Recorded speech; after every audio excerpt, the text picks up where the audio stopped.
gracias. ¿Nos escucha? ¿Nos ve? Podría hablar un poquito para ver si lo escuchamos de este lado porque creo que no lo Sí, sí, escuchamos. sí, sí. Ah, sí lo Sí los escuchamos, ¿cómo no? escucho, los veo bien. Perfecto, pues entramos con esta entrevista que a nosotros nos gusta mucho. Vamos a primero a presentarle a usted, profe Lev, que es profesor de telesecundaria en Michoacán, doctor en pedagogía, militante de la sección 18 de la Coordinadora Nacional de Trabajadores de la Educación, activista, es un experto, el profesor Lev, en temas de educación, en temas de comunagogía, que una vez tuvimos una entrevista muy interesante, si la puede leer ahí en pie de página. Y pues bueno, ¿no? Profe, aquí Alejandro Ruiz, Arturo Contreras, en los pasos de la semana, con la audiencia, estamos con el chat en vivo y pues vamos a iniciar con esta entrevista hablando, pidiéndole pues una reflexión, profe, inicial acerca de cómo impacta o cómo se lee desde la coordinadora, desde esta militancia sindical, a esta nueva reforma a la Ley General de Seguro Social que crea el Fondo de Pensiones para el Bienestar, ¿no? Sí, bueno, antes que nada, a los dos muchas gracias y al medio también. Pie de página y un saludo muy fraterno para la audiencia que hoy nos está viendo y escuchando. Bien, pues yo creo que esta reforma de pensiones, pues obviamente la analizamos desde el magisterio, sobre todo, desde los trabajadores del Estado también, y lo que ahí, y desde ahí tenemos ciertas limitaciones, ¿no? Para analizar la reforma por el enfoque desde donde la estamos viendo, qué nos beneficia, qué nos puede perjudicar, ¿no? Lo primero que hay que decir es que esta reforma no es regresiva, esta reforma no perjudica, digamos, a los trabajadores en general, sobre todo a los trabajadores de la educación, los trabajadores del Estado. Por el contrario, tiene elementos progresivos que amplía los derechos de los trabajadores que se van a retirar, ¿no? Pero esta reforma también es insuficiente, eso también lo tenemos que decir.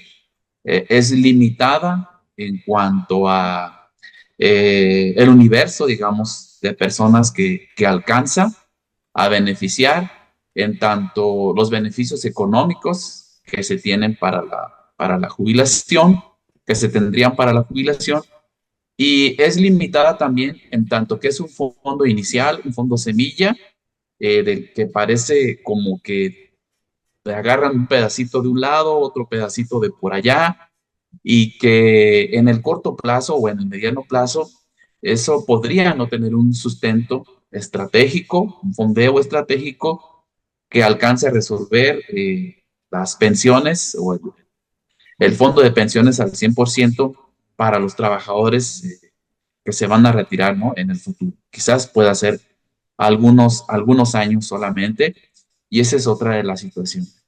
La otra, el otro elemento, bueno, pues es que tampoco toca problemas de fondo que aparecieron con la ley del ISSSTE de 2007, aquella ley que ustedes recordarán en la que hubo más de 2 millones de amparos, ¿no? Por cosas que implicaban, ¿no? Desde la individualización de las cuentas, la entrega de nuestros fondos de retiro a las afores privadas, una modificación también a la tabla de edad para jubilarte que amplía la jubilación por más de 30 años, en la mayoría de los casos, que nos quita el régimen solidario de las pensiones, etcétera, ¿no? Entonces, desde este punto de vista, insisto o recupero la idea, sí es progresiva, sí es benéfica, pero tiene muchísimas limitaciones de tal manera que no está colocando ahí los temas centrales que se demandaron, que se denunciaron, ¿no? De las cosas que son perjudiciales de la ley de 2007 y que hoy siguen vigentes. Se agrega a esto la unidad de medida y actualización que crea un tope de 10 sumas máximo para que los trabajadores se puedan retirar. Y tampoco toca el asunto de las pensiones. Entonces, este es nuestro primer análisis que hacemos como profesores de la Coordinadora Nacional de Trabajadores de la Educación. Profesor, qué gusto saludarlo. De este lado está Arturo Contreras. Muchísimas gracias por tomarse estos minutos de estar aquí y por ayudarnos a aclarar estas cuestiones, porque vaya si ha habido bastante desinformación alrededor del alcance que podría tener esta reforma de pensiones y de lo que no podría tener y de lo que podría faltar. Ahora, esta reforma se enmarca en una serie de reformas mucho más amplias y mucho más largas que intentan o pretenden abonar a la calidad de los trabajadores, ¿no? Se ha hablado del incremento en el salario mínimo, han habido algunos incrementos en el sector educativo principalmente, ¿no? De una promesa de nivelización de los salarios. Sin embargo, todavía quedan varios pasos que no están ahí. Se podría decir que se ha dado un buen paso hacia adelante. En una entrevista que hacía Alejandro esta semana se temía que pudiera ser nada más un oasis dentro de un desierto, ¿no? Entonces, ¿en dónde estamos? Ya no solo en la cuestión de las pensiones, sino en un panorama más amplio de los derechos laborales. ¿Y qué nos falta recordar? No solo para no volverlos a perder, porque parece que para hacer eso los legisladores de varios partidos se pintan solos, sino como para mantenerlos ahí amarrados, ¿no? Para no perderlos y para recuperar los que todavía faltan. Bueno, yo creo que es apenas un paso inicial, ¿no? Porque también hay que ponerlo en su justa dimensión. En efecto, hay quienes dicen, no estamos ganando nada, es exactamente lo mismo, pero también hay las posiciones, sobre todo las oficiales, vamos a decirlo así, tanto de los voceros partidistas como de quienes son de este gobierno o los analistas, que dicen, estamos en una nueva primavera de los derechos laborales de los trabajadores, y me parece que ambas posiciones pues son extremas, ¿no? Yo creo que o son no son verdades, son verdades a medias, ¿no? Entonces yo creo que sí estamos frente a un paso inicial de algunos elementos que se han recuperado de los derechos históricos de los trabajadores. Pero vuelvo al tema de cómo hay elementos de este proceso de reforma que se comunican de una manera confusa. Quisiera creer que se comunican así porque por algún error, digamos, ¿no? Simplemente de comunicación y no por una cuestión intencional. Pongo el ejemplo de esta reforma de pensiones. Hay hoy quien cree que va a ganar 16,770 pesos más o menos, es lo que está en el promedio de los trabajadores que cotizan al IMSS, que además están considerando el promedio de los que cotizan en el sector privado y no de los que cotizan en el sector público, que puede ser un poco más, ¿no? De muchos trabajadores que están ahí, es como a la baja el asunto, y que hay quien cree que estaría ganando eso mensualmente. No, ese es el tope de lo que tú podrías obtener como fondo, completando con este fondo de pensiones, pero si tu salario es de 10,000 pesos, 13,000 pesos, digamos, mensuales, como puede ser el de los trabajadores de la educación, alrededor de 13,000 pesos mensuales, pues esa va a ser tu pensión con la que tú te vas a retirar. No van a ser los 16,700 pesos mensuales como algunos creen y comunican, ¿no? Insisto, de manera equivocada. Ahora, Profe, gracias por decirlo, porque vaya que se ha debido desinformación en todos los programas de radio de los medios, digamos, no comunes, pues, de los medios tradicionales acá en la Ciudad de México. A cada rato están repite y repite eso, de que les van a llenar y todos van a tener 16,000 pesos. Ayer me tocó entrevistar a un abogado que se amparó contra estas leyes y decía precisamente eso, decía, como que los que no trabajaron, aparte se daba el lujo de decir, los que no trabajaron van a tener el dinero de los que sí trabajamos y sí ahorramos y les van a rellenar su salario. Qué bueno, gracias por explicarlo, porque vaya que sí hay muchas dudas de esto. Perdóneme por interrumpirlo, continúe. Fue tu emoción, claro, fue tu emoción. ahora, Es que puede sí, haber es otras que sí confusiones. emociona, porque vaya que sí es necesario. Perdón, profe. Ajá. Puede haber otras confusiones, ¿no? Y también es parte de lo que yo recupero de las preguntas que están haciendo sobre todo los maestros y las maestras. Oye, pero si gano 20,000 pesos, me voy a ir con el 100% de mi pensión. No, porque hay un tope y el tope es 16,700 pesos mensuales, ¿no? Eso es lo máximo que tú podrías ganar. Ahora, en ese caso, pues si eres un trabajador federal, lo que aplica para ti es que tú te vayas con el 95% de tu salario base, tampoco del salario completo de tu salario base según la ley del ISSSTE, ¿no? La ley del ISSSTE ahí sigue vigente, ¿no? Se toca solamente en algunos aspectos. Ahora, ¿qué otras cosas son las que se están comunicando de manera equivocada? Por ejemplo, este anuncio que se hace de parte del presidente de la República, que mediante una medida administrativa dice, ahora los trabajadores de la educación van a ganar esa media nacional de los que cotizan al IMSS, 16,700 y tantos pesos mensuales, y nadie puede ganar menos que eso, y da por hecho que esta medida administrativa que hoy se está discutiendo ya como parte de una posible legislación en el Congreso de la Unión, en las cámaras, no es así. No es así porque, en efecto, alguien podría decir, los profesores ganan 16,700, sí, pero eso es con todo y los impuestos. Netamente, lo que tú te llevas a tu casa para tus familias es alrededor de 13,500 pesos mensuales si eres un profesor de base con una sola plaza, que es el común de los trabajadores y las trabajadoras de la educación. Entonces ahí parece una situación a medias, ¿no? Y queda en la conciencia, en la opinión pública, hoy los trabajadores de la educación, no hay nadie que gane menos de 16,700 pesos mensuales. Esa es una mentira, ¿no?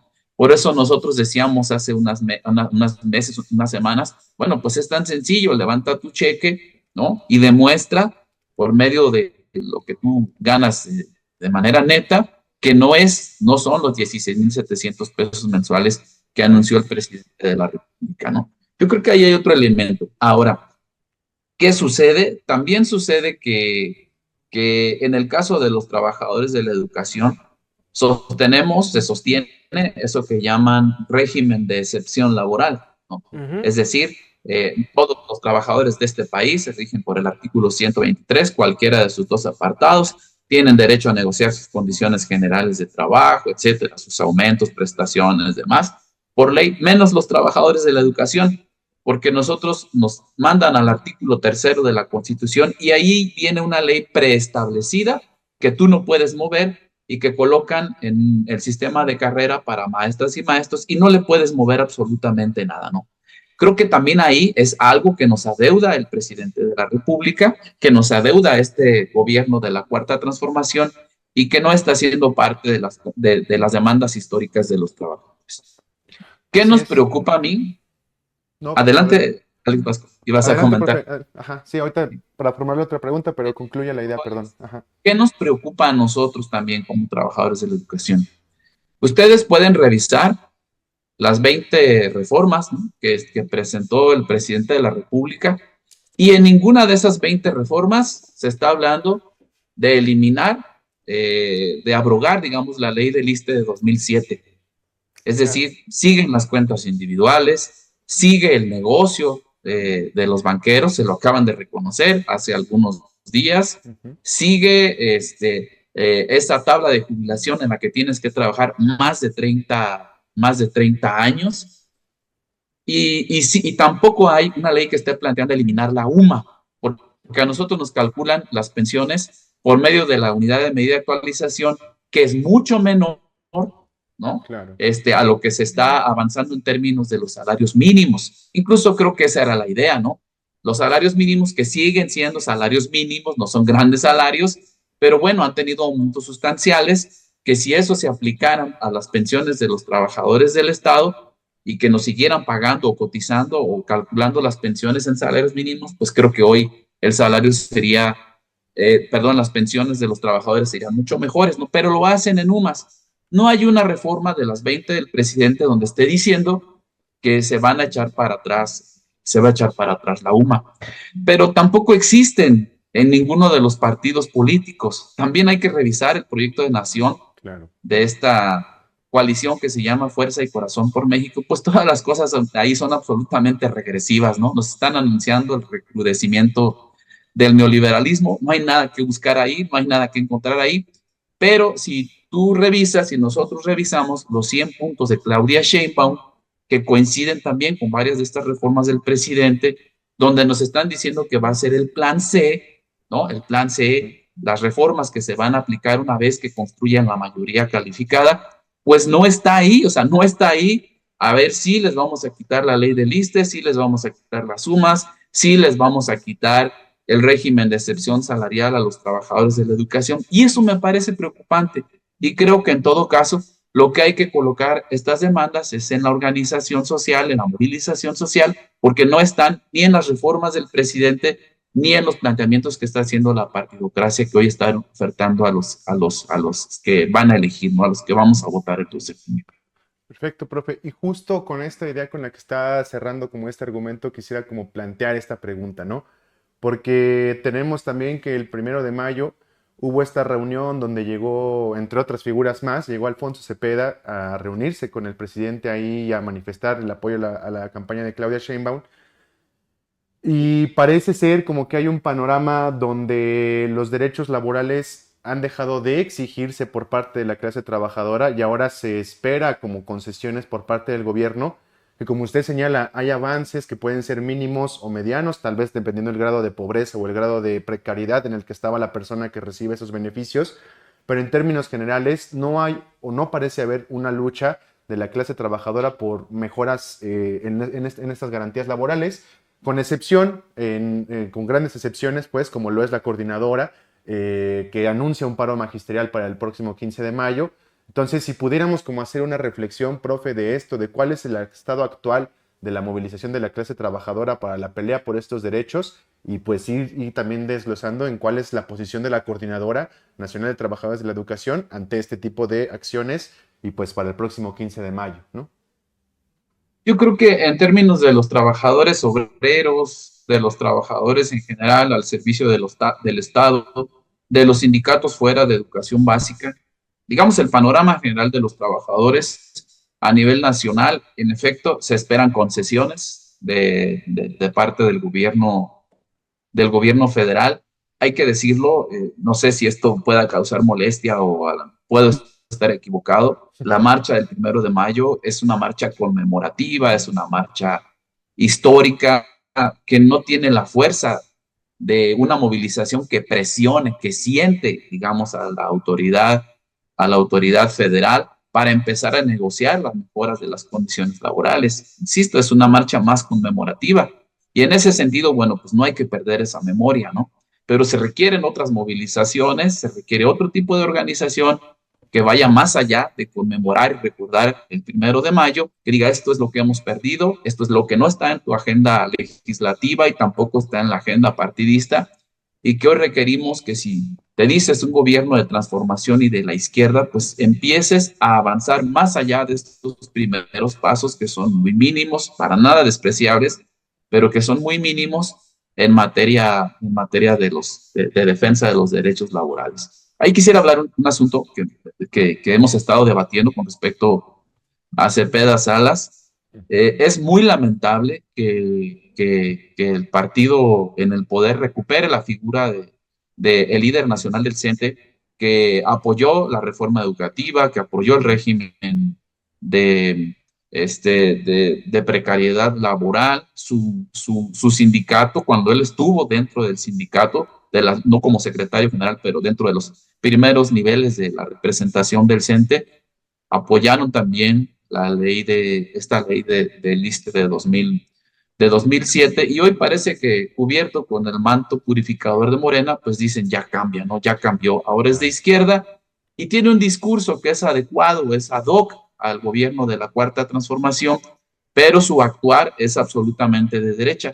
Y aparece algo bien interesante. Él está básicamente, muy probable que llegue a una senaduría plurinominal, si no me equivoco.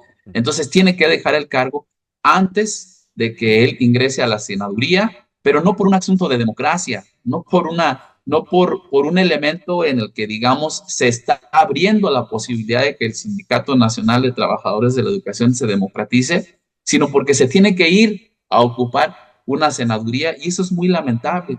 Y aquí hay otro elemento del sindicalismo, de la Ley Federal del Trabajo, que tampoco alcanza las dimensiones que se prometieron o con las que se presentó la reforma a la Ley Federal del Trabajo para emitir el voto personal, directo, y que esto pudiera democratizar a los sindicatos. Si uno revisa el caso de las secciones sindicales del CENTE Nacional, básicamente no hay ninguna sección que haya transitado por ese esquema que hoy se diga que tiene una representación democrática, y me parece que también es ahí una deuda que están dejando a los trabajadores del país.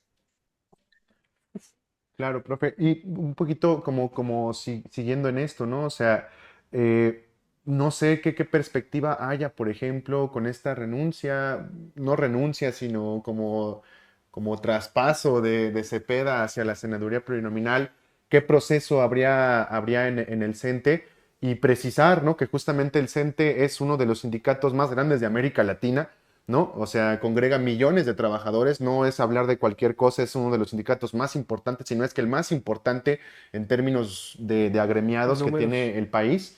Entonces, es crucial este tipo de definiciones que pasen a su interior. ¿Qué seguiría en el proceso de elección a un nuevo secretario general o qué pasaría, ¿no?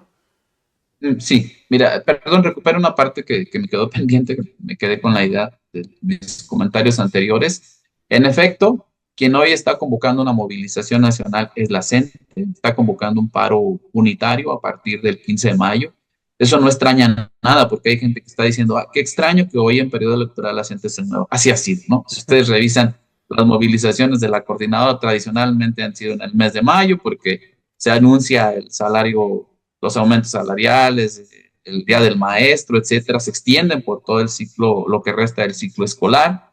Y bueno, pues hoy la gente se moviliza en este periodo, está convocando este paro unitario a un plantón nacional, pero justamente sí, en este periodo electoral, porque pues pareciera que es lo que le preocupa al gobierno federal, ¿no? Transitar el periodo electoral y decir, no hubo nada, todo el mundo está feliz, no hay inconformidad, no hay manifestaciones, y me parece que sí les incomoda la movilización de la gente. Creo que ahí es un buen punto de referencia, no para unirse a la lucha de la coordinadora, ¿no? Sino para sumar fuerzas del movimiento obrero, de los trabajadores, y empezar a exigir estas cosas que no están, insisto, en la agenda legislativa y tampoco de los partidos políticos. Yo creo que lo otro, acaba de acontecer el Congreso Nacional Extraordinario de la CENTE, y creo que no fue un punto de mayor discusión qué iba a suceder si en septiembre se abre la convocatoria o el proceso de renovación del CENTE. Yo creo que en lo general, digamos, la coordinadora, en lo general como organización nacional, no tiene una ruta para disputar la conducción, la dirección del CENTE nacional, viendo todas estas experiencias locales, seccionales, en las que fueron infructuosas porque se aplicó un reglamento que está por fuera de la norma, que no permitió la democratización de ninguna sección del país a nivel nacional, pero sí hay en lo particular algunas secciones que esto lo ven como una posibilidad. Puedo referirme a los compañeros que están en Baja California, en Zacatecas, Claro. puede ser algunos compañeros de la sección 40 de Chiapas, que es una sección estatal, que sí ven que no tienen secciones consolidadas con una representación consolidada, digamos, a nivel estatal, y que sí ven como posibilidad disputar la dirección del CENTE, ocupar por lo menos algunos espacios desde los cuales se puede empezar a minar la estructura de poder burocrática y autoritaria del Sindicato Nacional de los Trabajadores de la Educación. Profesor Lev, justamente ahorita hablaba como de la necesidad de convocar a otros sectores, ¿no? Y de la unidad de los obreros del mundo y de los obreros de este país. ¿Cómo, cómo podría transitar esta opción de diálogo con otros movimientos y con otros, pues eso, pues sí, con otros proyectos sindicales que pudieran estar empezando a florecer? ¿Hay alguna vía en la que se pueda instaurar comunicación junto con la coordinadora, o la coordinadora estaría dispuesta a abrir algún tipo de caminos por ahí? Sí, sí, la existe. Hay distintas reuniones que se han dado en los últimos meses sobre la conferencia, le llaman, de las resistencias. Ahí se está dialogando con otras organizaciones populares a nivel nacional. Y en todo caso, lo que se plantea es que puedan ser parte primero, de ese paro unitario. Unitario ya no solamente de los trabajadores de la educación, sino de los trabajadores en general, y que se pueda ir discutiendo la conformación de un frente único nacional, en el que pues se aglutinen las fuerzas de la izquierda, y me refiero a la izquierda social y popular, porque luego también hoy nos intentan meter a un tipo de polarización en el que si no eres de la Cuarta Transformación, eres del bloque de la derecha, y no es así, no hay una izquierda social y popular. La misma visión juarista de Andrés Manuel niega que en el siglo XIX había movimientos agraristas que no estaban en el bloque conservador y el bloque liberal, ¿no? Y eso achata, digamos, la perspectiva que hay de los actores políticos en la actualidad. Bueno, pues nosotros estamos convocando precisamente a esta izquierda social y popular a que pueda colocar un plan mínimo, ¿no? Un plan mínimo para el país, cosas que no se han tocado profundamente en este proyecto, que por veces de la Cuarta Transformación es de continuidad del neoliberalismo, que no alcanza a tener un rompimiento, digamos, radical con el neoliberalismo, pero que sí coloca, ya decía, algunos elementos que tenemos que reconocer y que no podemos negar y que no podemos volver atrás de esto que nos están presentando en una serie de reformas de distintos sectores. Ok, profe, pues un poquito para ir cerrando justamente como esta entrevista, como hablar justamente de esta perspectiva que puede quedar después de ese sexenio que pues, ya acabó básicamente, ¿no? O sea, son tiempos de despedidas muy emotivas con mucha gente, ¿no? O sea, con reformas ahí que van a dejar mucho que hacer hacia el relevo que pueda llegar después de la elección del 2 de junio. Y pues preguntar, ¿no? O sea, ¿qué es lo que sigue pues para la izquierda, no 4T y tampoco para estos espacios, digamos, más desde los partidos políticos, sino justamente la izquierda social y popular? ¿Cuál es el plan mínimo al que se está construyendo? ¿Y cuál es la apuesta hacia el siguiente sexenio? Si un reagrupamiento de fuerzas, si un qué, ¿no? O sea, ¿qué es lo que va a pasar? ¿O cuál es la proyección que hay dentro de la izquierda social y popular? Pues para seguir con la lucha independientemente de quién quede en la silla presidencial después del 2 de junio, ¿no? Bueno, el plan mismo creo que es un proceso en construcción, ¿no? Pero lo que creo es que sí se está planteando de construir las bases del neoliberalismo. Que insisto, en este gobierno no se están construyendo las bases del neoliberalismo. Hay una reforma, un proyecto fiscal en el que no se exige mayores impuestos a los grandes empresarios, una reforma educativa que no toca los fundamentos de la precariedad salarial, de los sistemas competitivos, meritocráticos. Existe un sistema de seguridad social que genera un fondo, ¿no?, para poder completar las pensiones de los trabajadores que menos ganan, pero no está ahí tocándose, digamos, los negocios de la banca privada, no se está recuperando un sistema solidario de las pensiones, etcétera. Tampoco se están tocando las bases del charrismo sindical, ustedes pueden revisar, son pocos, muy pocos los sindicatos que han alcanzado una representación democrática. Vemos prácticamente a los líderes del charrismo aún y codeando con la cuarta transformación. Entonces es sentar las bases para la deconstrucción del proyecto neoliberal, ¿no? ¿Qué queda para esto? Pues la idea, el planteamiento, la ruta para que la izquierda social se reorganice, porque también hoy está desorganizada, desmovilizada de algún modo, tendría que quedar esta ruta para poder reorganizar a la izquierda, radicalizar en algunos momentos el proyecto de la cuarta transformación y en otros pues colocar las demandas sociales que han quedado pendientes a lo largo de la historia. Eso es lo que nosotros buscamos como parte de la CENTE junto con algunos otros sectores a nivel nacional. Pues, maestro Lev, creo que se nos empieza a acabar un poco el tiempo para esta entrevista, porque tenemos otra en puerta y tenemos que irnos preparando un poco. Muchísimas gracias por su tiempo, por haber estado aquí, por ayudarnos a aclarar estas dudas y por ayudarnos a trazar pues un horizonte más concreto, más certero y saber en dónde están estos otros esfuerzos que se salen ya de estas lógicas bipartidistas que nos quieren meter en esta falsa dicotomía social. Entonces, pues muchísimas gracias. No sé si hay algo que quiera usted agregar de parte de Alejandro, no sé si más bien si usted quiere agregar algo a estos comentarios que nos ha hecho el favor de compartir con nosotros. Solamente agradecerte, Arturo, Alejandro, y a pie de página por esta invitación.